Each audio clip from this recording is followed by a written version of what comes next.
Hello, നമുക്കിന്ന് ചമ്മന്തിപ്പൊടി ഉണ്ടാക്കിയാലോ?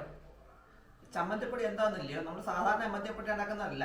ഇതൊരു വെറൈറ്റി ചമ്മന്തിപ്പൊടിയാണ്, വെറൈറ്റി ഐറ്റമാണ്.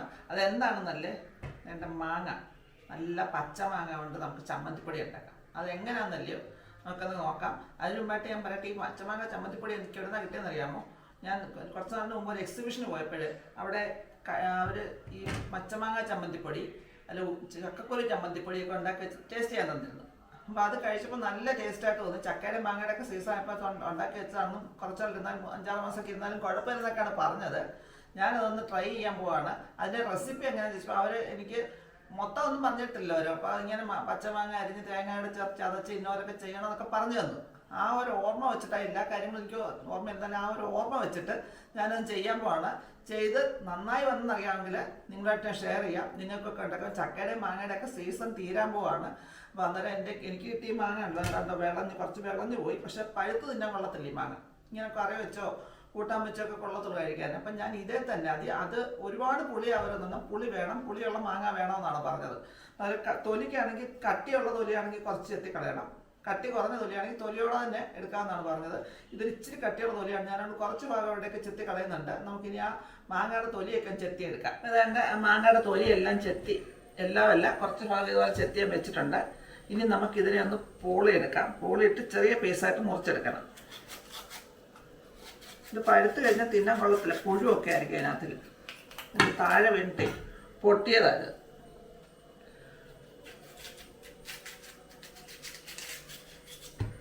നമ്മളിത് കുറച്ചിട്ട് എങ്ങനെയാണെന്നറിയാം അരിഞ്ഞെടുക്കുന്നത്. ചെറിയ പീസായിട്ട് അരിഞ്ഞെടുക്കണം.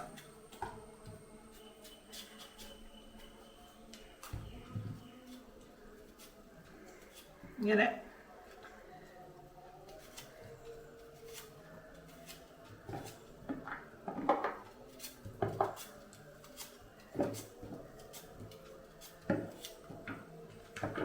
ഇതുപോലത്തെ ചെറിയ പീസായിട്ട് നമുക്ക് അരിഞ്ഞെടുത്തിട്ടുണ്ട്. അത് മുഴുവൻ അതെൻ്റെ മാങ്ങ മുഴുവൻ ഞാൻ അരിഞ്ഞു വെച്ചിട്ടുണ്ട്. ഇങ്ങനെ കഷ്ണങ്ങളായിട്ട് അരിഞ്ഞു വെച്ചിട്ടുണ്ട്.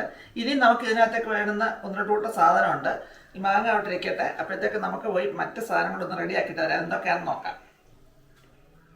ഞാൻ എൻ്റെ അരിഞ്ഞു വെച്ചിരുന്ന മാങ്ങായും അതിൻ്റെ കൂടെ നല്ല ഒരു വലിയ തേങ്ങ എടുത്തിട്ടുണ്ട്.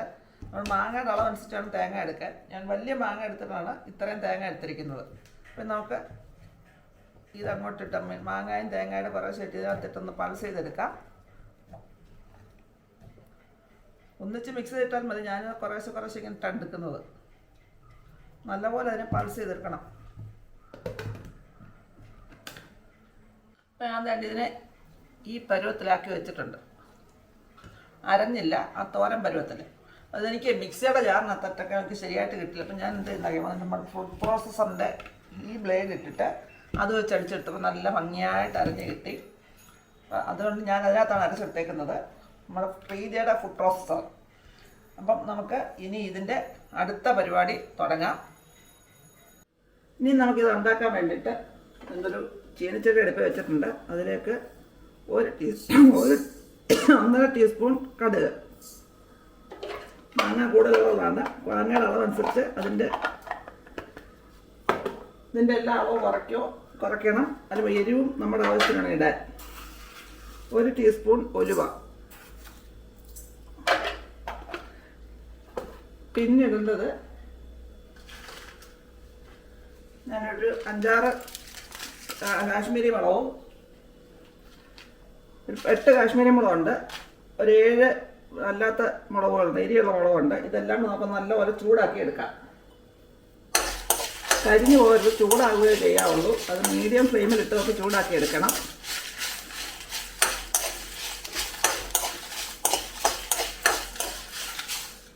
ഇപ്പം ഇതെല്ലാം ചൂടായി, നല്ലപോലെ ചൂടായിട്ടില്ല. നമുക്ക് പൊടിച്ചെടുക്കാനുള്ളതാണ്. നമുക്കൊന്ന് തീ അനുസരിച്ച് അങ്ങോട്ടൊന്ന് മാറ്റി വെക്കാം, തണുത്ത് വരട്ടെ. ഇത് മാങ്ങ ചമ്മന്തിപ്പൊടി കേട്ടുന്നുണ്ടോ? അത് ഒരിക്കലും എക്സിബിഷൻ പോയപ്പോഴേ അവിടെ കണ്ട് നോക്കിയതാ മാങ്ങ ചമ്മന്തിപ്പൊടി, ചക്കക്കുരു ചമ്മന്തിപ്പൊടിയൊക്കെ. ചക്കക്കുരു ചമ്മന്തിപ്പൊടി ഉണ്ടാക്കുന്നൊക്കെ എല്ലാം ചോദിച്ചോന്നു. ചക്കക്കുരു ചമ്മന്തിപ്പൊടി മറന്നുപോയി. അപ്പം എന്നാൽ മാങ്ങ ചമ്മന്തി, മാങ്ങയൊക്കെ തീരാൻ പോവല്ലേ. അപ്പം തീരുന്നതിന് മുമ്പ് അതൊക്കെ ചമ്മന്തിപ്പൊടി ഉണ്ടാക്കാൻ വെച്ചാൽ മാങ്ങ കൊണ്ട് ചമ്മന്തിപ്പൊടി എടുത്ത് കണ്ടിട്ടില്ലല്ലോ. നമുക്ക് കാണിച്ചു തരാം. നമുക്കിനി ഇതിനവിടെ മാറ്റി വെക്കാം. അപ്പം ഇനി നമുക്ക് മാങ്ങാ ചമ്മന്തിപ്പൊടി ഉണ്ടാക്കാൻ തുടങ്ങാം. ബാക്കി സാധനങ്ങളെല്ലാം റെഡി ആയിട്ടുണ്ട്. അതിനായിട്ട് ഞാൻ ഒരു ഉരുളി അടുപ്പ് വെച്ചിട്ടുണ്ട്. ഞാൻ ഈ ഉരുളി വെച്ചേക്കുന്നത് ശരിക്കും പറഞ്ഞാൽ പുളിയുള്ള സാധനം വെക്കാൻ പാടില്ലെന്നാണ്.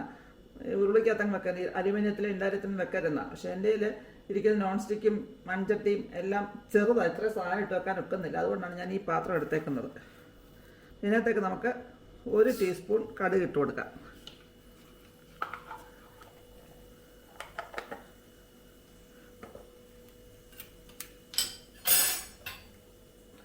കടുക് ഒന്ന് പൊട്ടി വരട്ടെ.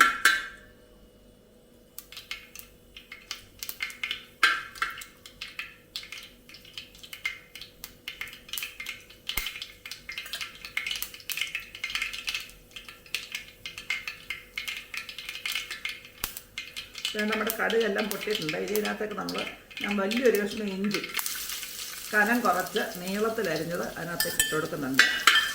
അതിൻ്റെ കൂടെ തന്നെ നല്ല ഒരു കുടം വെളുത്തുള്ളി ഇഞ്ചിയൊക്കെ നോക്കാൻ ഇതിനനുസരിച്ച് ടേസ്റ്റിനനുസരിച്ച് ഇച്ചിരി കൂടെ കളവ് കൂട്ടാം. ഞാൻ കുറച്ച് ചേർത്തുള്ളൂ,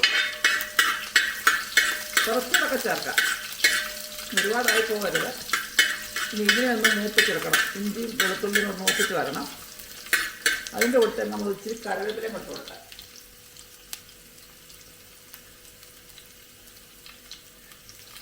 എന്നിട്ട് 3-4 തണ്ട് കറിവേപ്പില ഇടുന്നുണ്ട്. ഇതിനെ ഒന്ന് മൂപ്പിച്ചെടുക്കാം. ഇഞ്ചിയുടെയും വെളുത്തുള്ളിയുടെയൊക്കെ നിറമൊന്നും അറിയാത്തൊരു 1/4 ടീസ്പൂൺ കായം, ഒരു മണത്തിന് മാത്രമുള്ള കായം. അച്ചാറാകുമ്പം കായം വേണമല്ലോ. അച്ചാറല്ല, ചമ്മന്തിപ്പൊടിക്കകത്തും കായം ചേർക്കും. കായം ചേർത്ത് അച്ചാർ നന്നായി വരുന്നു. പിന്നെ അതിൻ്റെ ഒരു ശർക്കര ഒരു 3 ടേബിൾ സ്പൂൺ ചേർത്തിട്ടുണ്ട്. അതുകൂടെ ചേർത്ത് നല്ലപോലെ ഇളക്കിയെടുക്കാം. അതിൻ്റെ പുളിയും ഉപ്പൊക്കെ ബാലൻസ് ചെയ്യാൻ ഇച്ചിരി മധുരം നമ്മൾ ചേർത്തതാണ്. അവർ പറഞ്ഞ രീതിക്കൊക്കെ ഞാൻ ഉണ്ടാക്കുക. ഇങ്ങനെ ശരിയാവുമെന്ന് എനിക്കറിയത്തില്ല.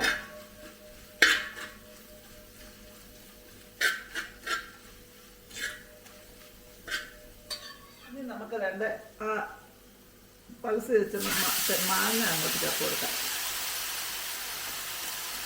ഇതുപോലെ പരന്ന പാത്രമാണെങ്കിൽ നമുക്ക് ഇളക്കെല്ലാം ഒരുപോലെ ചെല്ലും. നമുക്കിനി ഇതിനെ നല്ലപോലെ ഇളക്കി യോജിപ്പിച്ചെടുക്കാം. അതിനാവശ്യത്തിന് ഉപ്പ് ഇട്ട് കൊടുക്കാം. ഞാൻ ഹിമാലയൻ റോക്സ് കൊണ്ടാണ് ചേർത്തേക്കുന്നത്. കുറച്ച് ചേർത്തോട് ചേർത്ത് പിന്നെ വേണമെങ്കിൽ അത് ബാക്കി ചേർത്തത് ഭയങ്കര ഉറയായിരുന്നു. കൂടുതലിട്ടാൽ ഒരുപാട് കഴിക്കും. പിന്നെ നമുക്കിതിന് മീഡിയം ഫ്ലെയിമിൽ ഒന്ന് വെച്ച് അടുക്കി പിടിക്കാതെ ഒന്ന് ഇളക്കി ഒന്ന് മൂപ്പിച്ചെടുക്കാം. അതിൻ്റെ വെള്ളമയം എല്ലാം ഒന്ന് മാറി വരണം.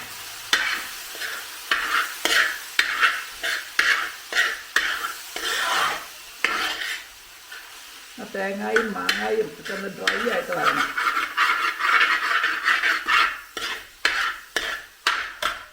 നമ്മുടെ മാങ്ങായും തേങ്ങായും എല്ലാം തന്നെ ശരിക്കും ഡ്രൈ ആയില്ല, എന്നാലും ആ കുഴഞ്ഞ പരുവൊക്കെ മാറി ഇത്രയും വരെ ഇങ്ങനെയൊക്കെ വരെ ആയിട്ടുണ്ട്.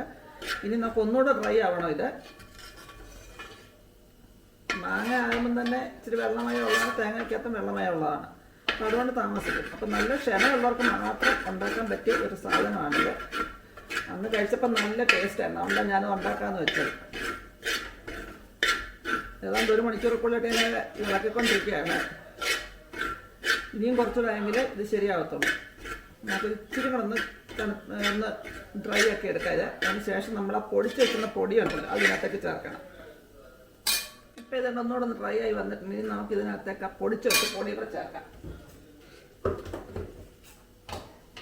ഇതാണ് ഞാൻ ആ പൊടിച്ച് വെച്ച സാധനം. അതുകൂടെ അതിനകത്തേക്ക് ചേർത്ത് കൊടുക്കുകയാണ്.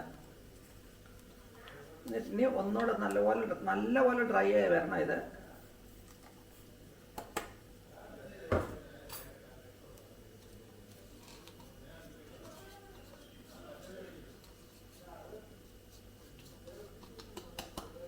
ഇനി അത് ഡ്രൈ ആയി കഴിഞ്ഞതിന് ശേഷം ഇങ്ങനെ ഇളക്കി യോജിപ്പിക്കണം. ഡ്രൈ ആയി കഴിഞ്ഞ ശേഷം അതെങ്ങനെ ഇരിക്കുമെന്ന് നമുക്ക് നോക്കാം.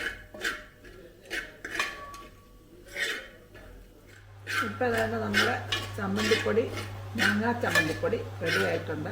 നല്ല മെനക്കെട്ടുള്ള ജോലിയാണ്. താല്പര്യമുള്ളവർക്ക് ചെയ്ത് നോക്കാം. എനിക്കിനി ഇത് ആറിയതിന് ശേഷം കുപ്പിയിലേക്ക് മാറ്റാം. ഞാൻ അന്ന് കൂട്ടിയ മാങ്ങയുടെ ടേസ്റ്റ് ഒന്ന് നോക്കട്ടെ അതിന്.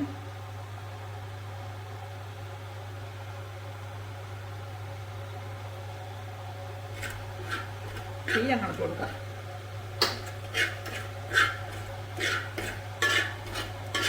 അല്ല അന്നത്തെ ആ ടേസ്റ്റില്ല, അവരുണ്ടാക്കിയ ആ കൊണ്ടുവന്ന് വെച്ച ടേസ്റ്റ് ഉണ്ട്, അത്ര അങ്ങോട്ട് വന്നില്ല. എന്തായാലും തീ അണച്ചു. ഇനി ഇത് ആറിയതിന് ശേഷം നമുക്ക് കുപ്പിക്കകത്തേക്ക് മാറ്റാം. എൻ്റെ നമ്മുടെ ചമ്മന്തിപ്പൊടി, മാങ്ങാ ചമ്മന്തിപ്പൊടി റെഡി ആയിട്ടുണ്ട്. ഞാനതിനെ എന്താണെന്നറിയോ, ഒന്ന് പൊടിച്ചു. പൊടിച്ചല്ല, അവർ പറഞ്ഞ പൊടിക്കൊന്നും വേണ്ടതാണ് പറഞ്ഞത്, പക്ഷെ ഞാനതിന് പൊടിച്ചു. അന്നേരമാണ് എനിക്ക് ഒന്നുകൂടി ടേസ്റ്റായിട്ട് തോന്നിയത്. ഇപ്പോൾ ഒരു ചെറിയ പുളിയും ഉപ്പും എല്ലാം കൂടെ ചേർന്നൊരു നല്ല ടേസ്റ്റായിട്ടുണ്ട്. അപ്പോൾ നമുക്കിതിനെ തണുത്തിരിക്കുകയാണ്. ഇപ്പോൾ നമുക്കതിനെ ചെറിയ ഇതുപോലത്തെ കുപ്പിക്കകത്തേക്ക് മാറ്റി എയർ ടൈറ്റായിട്ട് അടച്ചു വെക്കണം. കുറച്ചാൾ ഇരിക്കുമെന്നൊക്കെയാണ് അവർ പറഞ്ഞത്. അപ്പം ഇങ്ങനെ ഉണ്ടാക്കാൻ താല്പര്യമുള്ളവർ ഇതുപോലെ ഒന്ന് ഉണ്ടാക്കി നോക്കുക. കുറച്ച് സമയം കൂടുതൽ വേണം ശരിയാക്കി വരണമെങ്കിൽ. സമയം അതിന് മെനക്കെടാൻ ഒക്കുന്നവർ മാത്രമേ ചെയ്യാൻ തുടങ്ങാവുള്ളൂ. മാങ്ങയുടെ സീസണൊക്കെ കഴിയാൻ പോകണം. മാങ്ങ പിന്നെ കഴിക്കണം തോന്നിയ ചമ്മന്തിപ്പൊടിയായിട്ടൊക്കെ കഴിക്കാൻ നോക്കി ഇതുപോലെ. അപ്പോൾ ഇടയ്ക്കിടയ്ക്ക് ഒരു വെറൈറ്റി ടേസ്റ്റൊക്കെ നമുക്ക് കിട്ടും. എന്നിട്ട് നല്ല അമക്കി വെക്കുകയാണ്.